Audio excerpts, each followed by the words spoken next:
Morning friends, मैं उठ गई हूँ। ये देखो कि नोट भी सो रही है। तो चलते हैं आगे अपने प्रोसेस पे।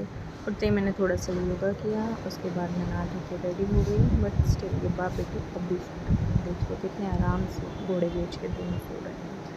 बट मुझे तो जाना है नाश्ता और लंच बनाने। चलो अब मैं आ गई हूँ। मुझे आज लंच के लिए सिर्फ सब्ज़ी रोटी बनाना था और नाश्ते में ऐसा कुछ था नहीं, तो आप लोग देख सकते हैं। अभी मैं यहाँ पे सब्ज़ी बना रही हूँ। फाइनली खाना बन गया है। मैंने बनाया सब्ज़ी और मैंने कुछ पराठे बनाए हैं सबके लिए लंच में।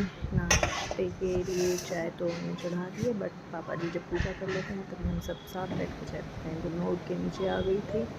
हमें इसे सुबह सुबह से प्यार करने का बहुत मन करता है। देखिए कितना खुश हो रही है मेरे साथ सुबह सुबह। हेलो। अब थोड़ी सी पढ़ाई कर ली जाए, नाश्ता हो गया है। अब